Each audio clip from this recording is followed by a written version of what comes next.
နာဖြတ်လျှောက်သွားတိုင်းလေပြေတွေတောင်အေးမြသွားသလားမင်းရဲ့ပြုံးလေးတွေမြင်လိုက်ရရင်ကဘာကြီးတစ်ခုလုံးရပ်တန့်သွားသလိုပဲပြုံးမပြတတ်တဲ့ခံစားချက်တွေနဲ့ငါနှလုံးသားကမင်းစီကိုပဲမျက်လုံးချင်းစုံဖို့တော့ငါကြောက်နေမိတယ်ရင်တွေကစကားတွေမင်းသိသွားမှာဆိုလို့တကယ်တော့ငါမင်းကိုရမ်းချစ်တာပဲခွင့်ပြောဖို့ခွင့်ရကိုစောင့်နေမိတယ်မင်းရဲ့နေရဲ့အတိုင်းမှာပေါ်ဖြစ်ရှိကြလို့ငါရဲ့ဘာငယ်လေးတွေကိုမင်းကိုဖိတ်ခေါ်ခြင်းနဲ့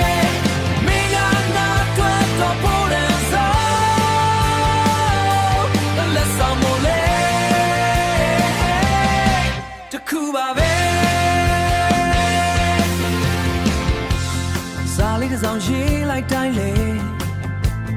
မင်းနာမြလေးနဲ့ပဲအဆုံးသက်ဖြစ်တယ်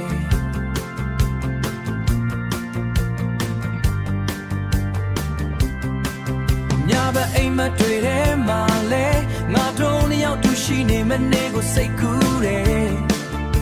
မင်းရဲ့တန်လေးမင်းရဲ့ပြုမှုလေးအားလုံးဟာငါတွေ့တော့ကြပြတဲ့ပုံလိုပဲမင်းကိုရမ်းချစ်တာပဲခွင့်ပြောဖို့ခွင့်ရကိုစောင့်နေမိတယ်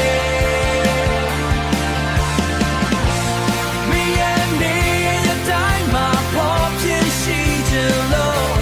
ငါရဲ့ဘာငယ်လေးတွေကိုမင်းကိုဖိတ်ခေါ်ခြင်းနဲ့မင်းကငါတွေ့တော့ဖို့တဲ့စား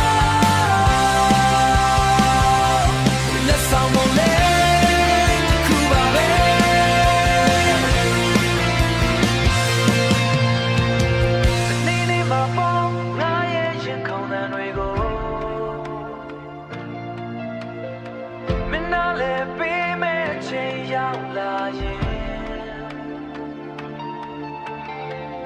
Eddie Neha